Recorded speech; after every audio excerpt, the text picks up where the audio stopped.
Alrighty, excuse me. We're going to be going, continuing the Maamar of this week, which is Merosh Tzurim Eranu from the blessings of Bilam. So we're talking about the idea of that Merosh Tzurim, that we have to Eranu. You have to pay attention and look to where a person's rooted in. The person has themselves connect to your roots. So even if you, let's say, like the example we give, that Merosh Tzurim Eranu could be that typically Yisrael is in Zerampin, the way the Jewish people are within the Midos, but there means seemingly part of creation, which is the world was created in 6 days with the 6 main midah, from Chesed through Yisod, and Yisrael is bizarre, but that's just the way it seems in this world. But the root Merosh Tzurim, if you look, Eranu, you can see that they're rooted in the Rosh, which is Chochmah Binah, which is in the Sechel, and the Ma'alam in the Sechel, even above the Sechel. And the idea is basically that when a person realizes what your root is and where you're connected, that will affect how you are energized in your conviction, in your commitment to Torah mitzvahs. Notwithstanding, like the Rebbe is going to say, this is a Maamar connected to your Beis Tamas, notwithstanding, even if you need to do Mesirus Nefesh. The Rebbe continues, the idea is to bring the Merosh Tzurim also into your space of the world. The Bereshis, the world was created. B'shvil Yisrael Shnika Reshis. It means the Reshis is connected to the people that are called Reshis, right? Reshis Tfuasa, like I think it's next week's Haftorah. So in Pinchas, so the idea is that we have to, person has to be rooted in, the idea of the Reshis is to bring it into the Olam. Because the world with the Bereshis was for the Yisrael that was connected, is called Bereshis. Meaning, the Rebbe explains, God wanted to have a dwelling place for himself in this world. The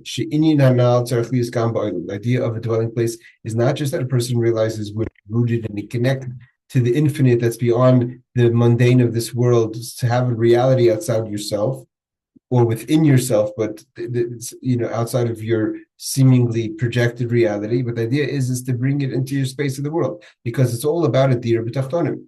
It's not that God has specifically a need to be within the Neshamas Yisrael, specifically in this world. It's that through the Neshamas Yisrael, God's revealed within this world. This is what the Medrash says. Merosh Tzurim Eranu Elo Aves. And when we look at the mountains, these are the forefathers. We find that initially God was looking to set up the world. He couldn't find stability or a rock, so to say, like Tzurim, to find solidness in creation until the forefathers came. Marshall gives an example. A king is looking to build a country. He has to find a place to build it.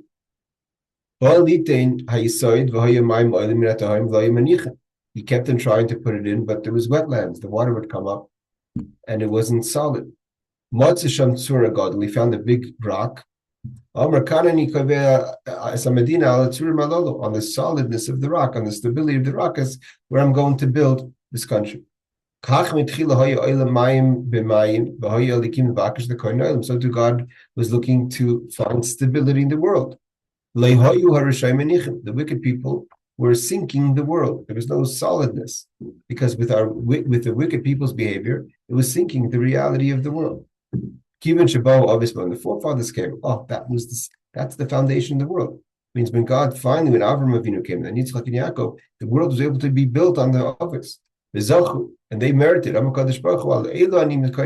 these people, meaning the forefathers, that's the rock that I'm going to build a world on.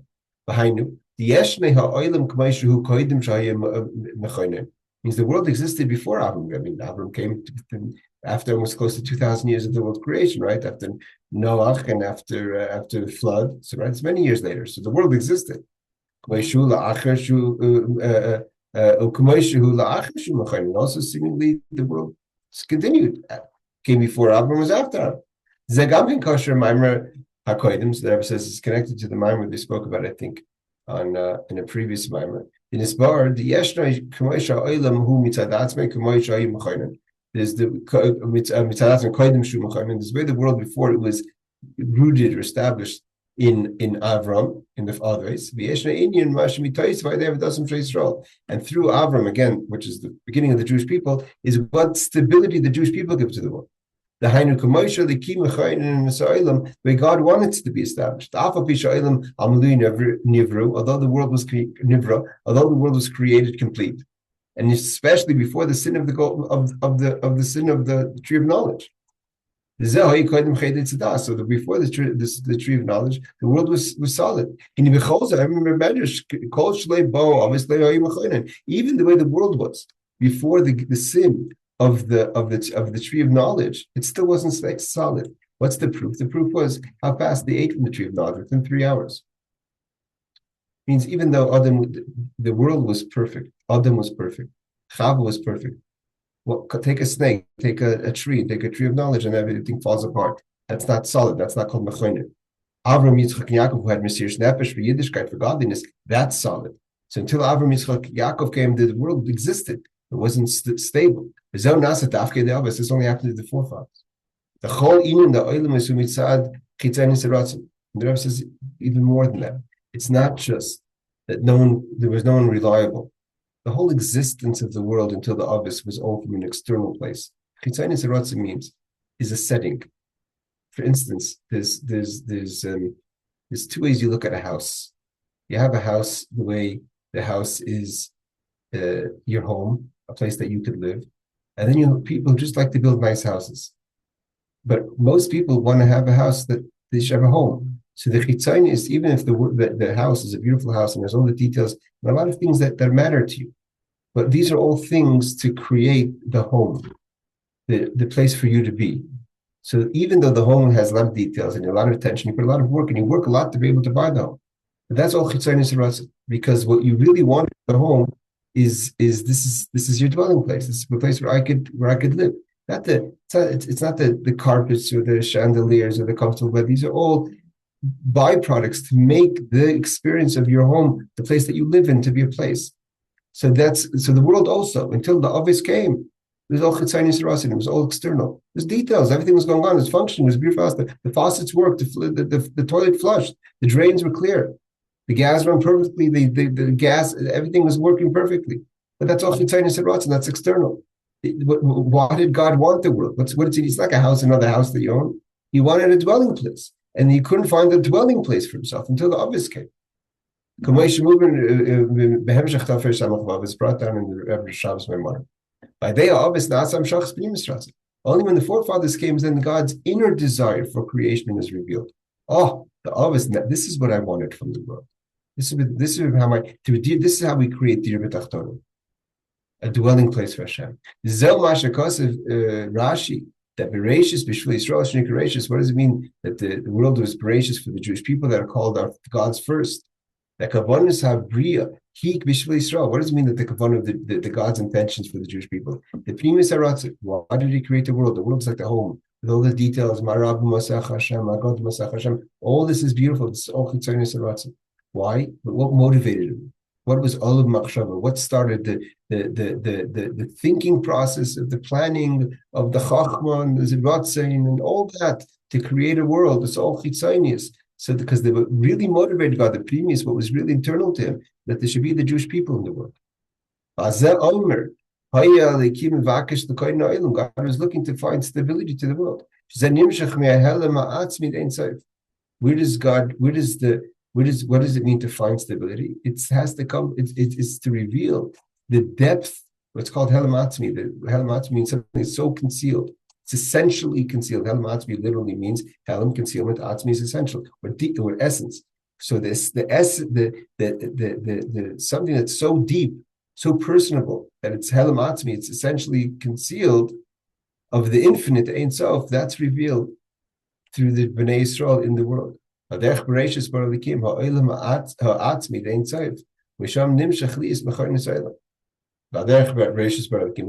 the world.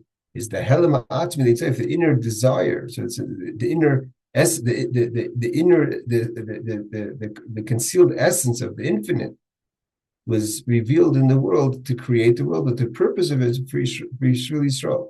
And that's how he was able to find stability. Means, what's the Helam Atmi? The Helam Atmi is the why. Why did God need the world? What motivated him? It was Yisrael. He wanted the Jewish people. It wasn't just, Jewish people are not the people that facilitated. There was a desire in the Jewish people before. It says, Israel, that the world, the Torah is before the world, and Yisrael is before the Torah.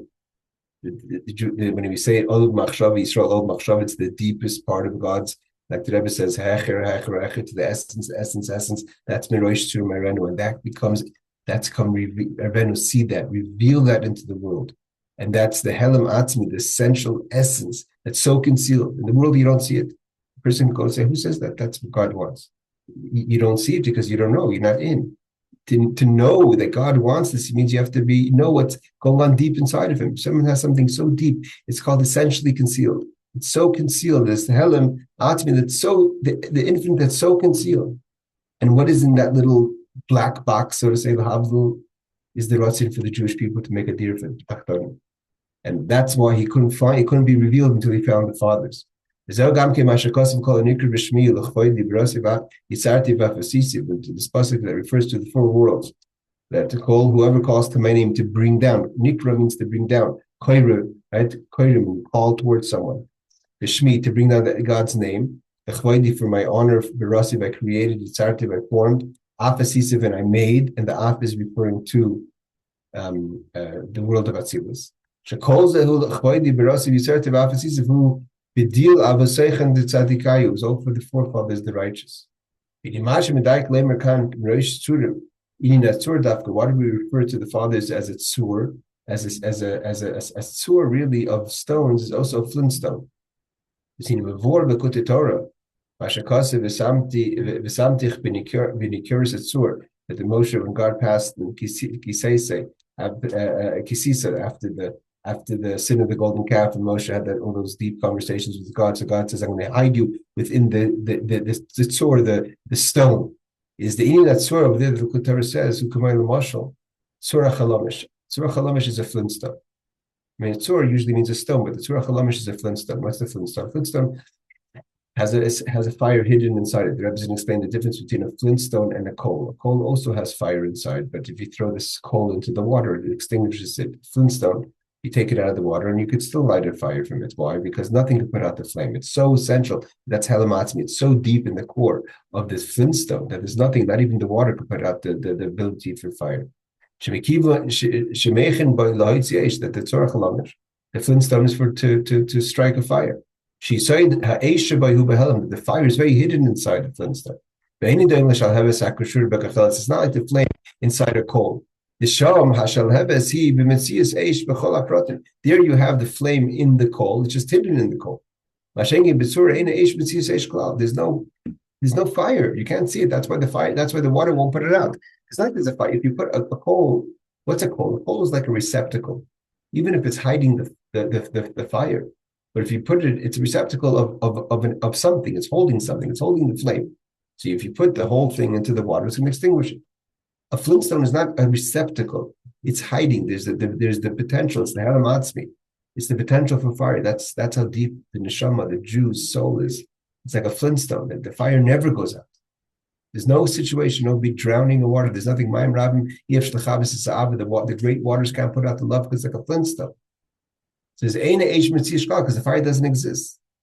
The proof is, even if you throw the flintstone for ages into the water,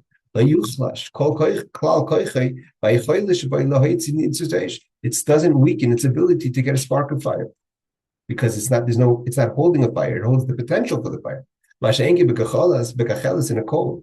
Even if the fire is hidden in the coal, you leave it in the water long enough, the fire goes out because it's holding something, and the coal can't hold it against the pressure of the water. In a coal, the fire is there. So when we have in Chassidus, it talks about the difference between an open flame, a hidden flame, but it's a flame. It's a hidden flame in a coal. Therefore, the water could put it out. Flintstone is it's not a hidden flame. It's so one with the concept of fire that it doesn't even have to hold the flame of fire, but it could start it could start a spark at any time. If you put the coal into the water, it goes out. Because in the coal, the fire is there, the flame is there, it's just hidden in the coal.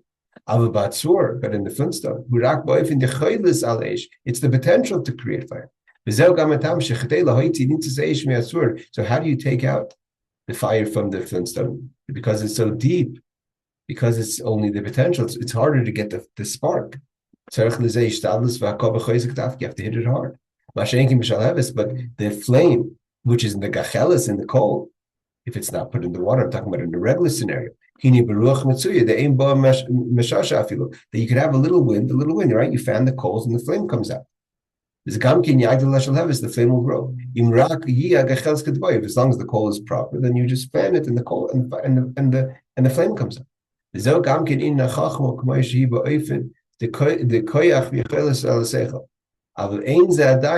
koach. This is the Rebbe compares the flame in the coal. The Rebbe said that's Chochmah the koach for its ability for intellect. It's not the brain itself. You don't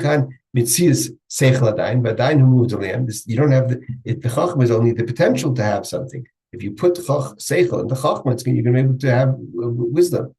Therefore, in order to get from the moach into the Chochmah, you have to bring it in. It's like the Flintstone. So that's much deeper than the revealed strengths of a person. Like the fire in the Flintstone is different than the flame in the coal. It almost doesn't exist, but it's essentially connected. Merosh Tzurim, that you have to know how deep a yid is. Throw a yid into the water, drown a Jew, wash him, put him in the washing machine. That's what Bilam is saying. There's nothing you could do. He's trying to curse the Jewish people and say that you want to put them out to throw them into the waters, throw them into the sea, drown them, kill them. That's not going to put out the flame. You're not going to stop the reality, because the Jews' connection is like the fire to the Flintstone. Joining the obvious, and that's why that's the forefathers, and that essence was given to us over from Avraham, Yitzchak, and Yaakov, specifically to Am Yisrael, to the Jewish people. And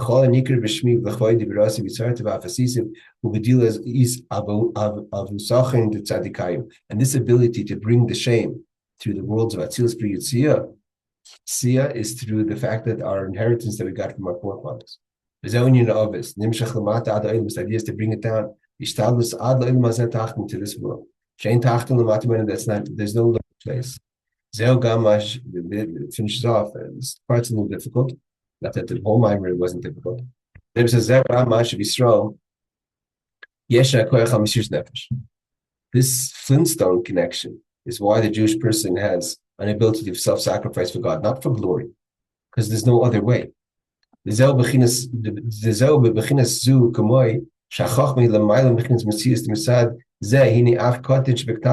That's like the Chochmah that's not even in Metzius yet. Like we said, it's the Chochmah before it came even to the it's the power before it even goes into the tool, so to say. It's the koach haseichel, and that's why there is even a kotin shebektanim, even a small child. After inlay asaga b'lekus, there's no godlinesses. I feel a bit dark. It's not even on any kind of level. Whether it's a child in age or a child in knowledge, was ready to give them their life for God. We find this in all times, in all scenarios. All Jewish people scenarios that continue this way. It never changes. The Mesirus Nefesh, because that's in essence. It's like the Flintstone. Throw the Flintstone, this world, that world, this time, 2027, 1945, 1938, and the Nazis, to go back 500 years, the Cossacks, the Romans, doesn't make a difference. It's a Flintstone, it's the same fire there. It's the essence. It's this essence that breaks through all the abilities of the person. That's when God wanted to find stability for the world, to reveal the real depth of the essence of what God had wanted with creation. He found that in the forefathers. That's why it says the blessing of Yitzchak was that God Alikim should give you. The Yitiv Niachs and God should give you and continue to give you. The Misham Nimshachim, because that we learned that we all know that the power of the brach of Yaakov Yitzchak goes very deep. The Misham, from that place you could draw kol hashpois, all the flow, all the abilities that could, and it should bring it down all to all your koachs and all to your functionality, not just to stay in the core, in my soul. Yes, I'm very connected. Bring it out, reveal it. That's the whole point. Merosh Tzurim, that's hidden in the tzur, in the flintstone. Eranu, show it, bring it down. Not that you know that it exists, but reveal it. And therefore, you bring the hashpas and the ruchnis b'tar mitzvahs in how your ability to perform tar mitzvahs. Like it says in the Medrash, to mital shemaim, to mikra, mishmani aretz, to mission all the blessings of Yitzchak was in Torah. Kumaykim b'pashas aksum, but also in a simple way. Shemshichu kol hashpas kashmis through the helam atzmi, through the essence of what God. I mean, if God created the world and the whole purpose of the world for the Jewish people, what's in the famous word, the Rebbe's grandfather came back from the Rebbe Merosh, and he said to the Rebbe Merosh, as he said, I heard he uses gold. It was Petach. What do you think gold was created for? Everything's created for Klal Yisrael. So therefore, the idea is to bring all the physical blessings down in a physical way. I mean, if we just listen to what Hashem wants, Mashiach will come today. If the Jewish people just keep one Shabbos, keep tikkun it properly, Yad Hayi ben David, the son of David. Sanhedrin teaches the Shalom of Melech Mashiach. They asked him, Yeshua ben Levi says, when Mashiach come? If you listen to the Hashem, then of course Mashiach, that's the revelation. The Mashiach will come speedily. Okay. The essence, the nakud of the Maamar we get, beautiful Maamar. It's good to go into Shabbos and you be Tamuz with us. We're having a good Shabbos, Mr. Hashem. The next class, maybe we'll do tomorrow, a little bit of Yud B'Tamuz of Tafshin Yud, and then we'll carry it on Sunday. Ezra Hashem.